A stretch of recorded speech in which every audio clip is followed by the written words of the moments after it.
Welcome to Business Reporter's Best of British Business campaign. I'm Rachel Hicks. Most of us experience the internet as something seamless and immediate. At the centre of that system are internet exchange points, the places where networks meet to exchange data directly. Today we're joined by Jennifer Holmes, CEO of the London internet exchange LINX, to explain how this hidden infrastructure keeps the UK online, why it matters for economic resilience, and what comes next as data growth accelerates.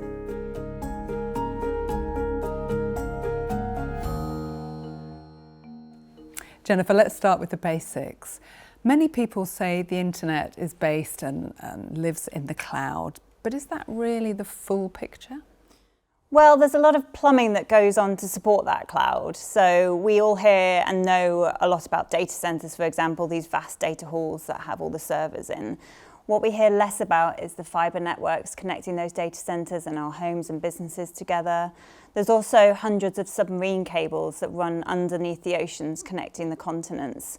So the internet is really made up of this vast infrastructure that supports the cloud. So we've got this huge infrastructure of a whole variety of networks and cables and infrastructure. Where do internet exchange points fit in and what do they do?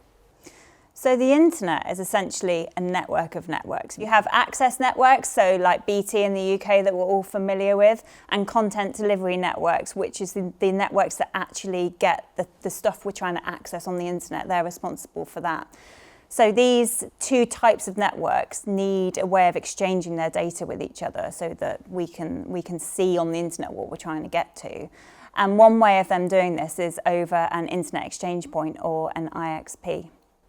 Okay, so in that context, can you explain the role of the London Internet Exchange and what you provide?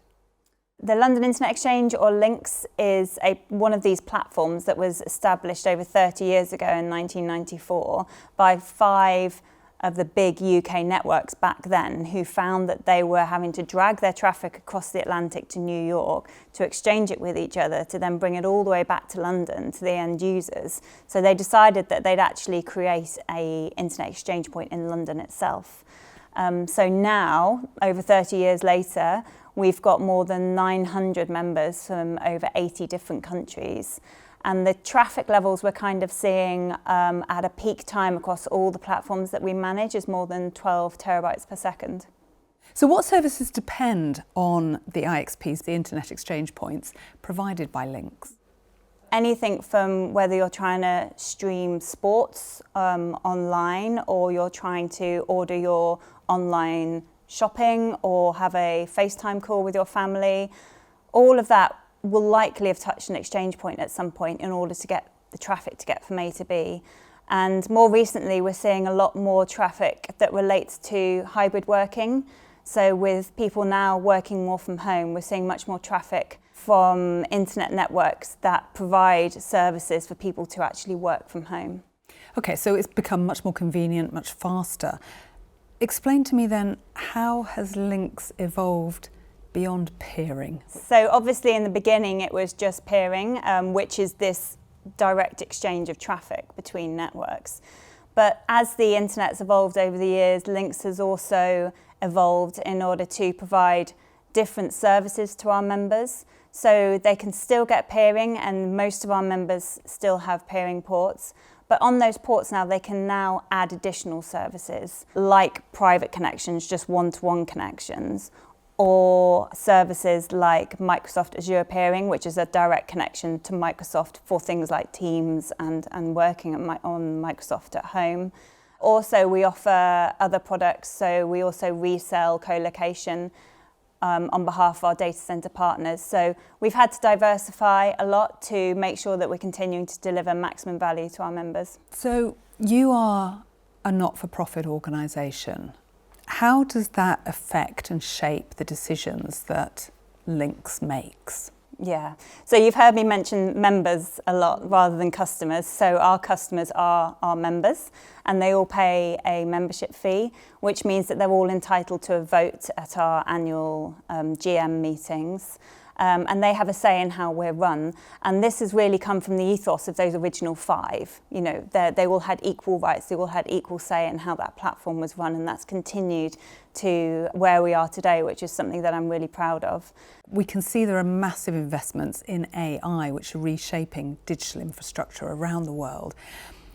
What does the AI-driven data growth mean for interconnection? AI feels like it's been around for ages, but also not for long at all, right? And it's changing so quickly around us all the time. What we do know is that we're likely going to see further increases in traffic. For example, one of the services we deliver is a 400 gig port, which is our biggest access port that we offer our members. We saw our number of 400 gig ports double last year alone. So that capacity that the networks need is obviously getting greater.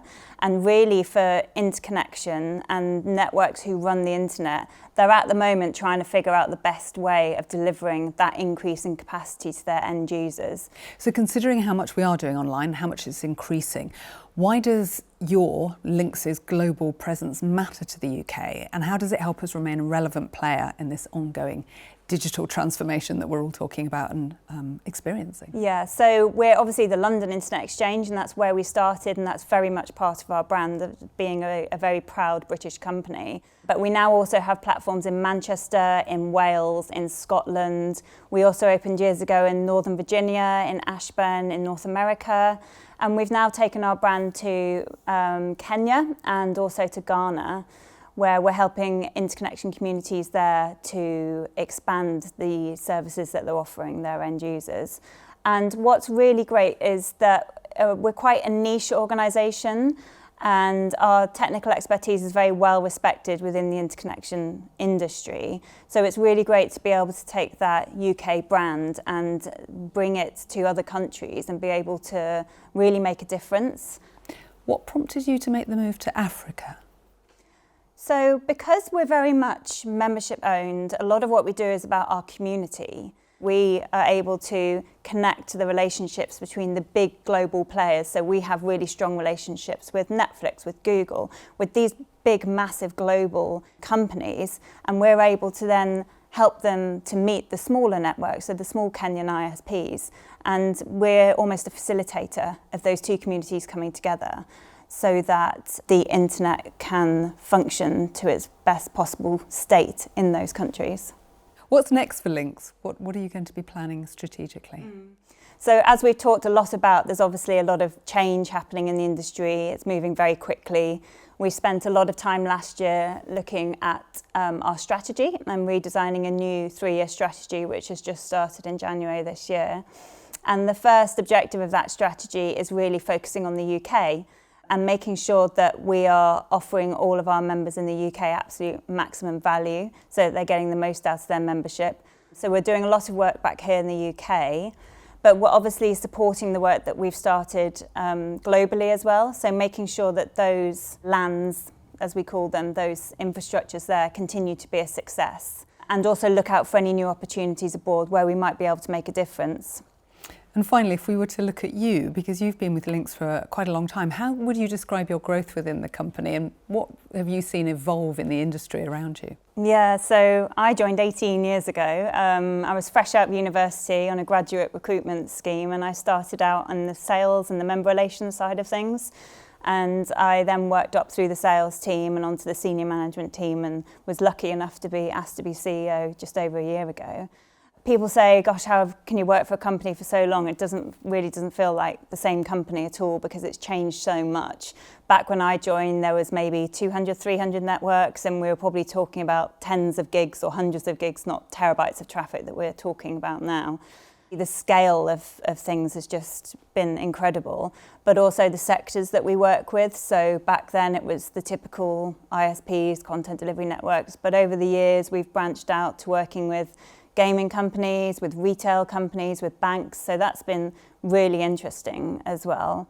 But the one thing I'm really proud of is the consistent thing between over those 18 years has been the communities and the members that we work with, and just how passionate and knowledgeable they are about the internet and wanting to provide the best possible service for everybody has been something that I've been really proud to be a part of. Jennifer, thank you so much for coming in to talk to us today. Thank you very much.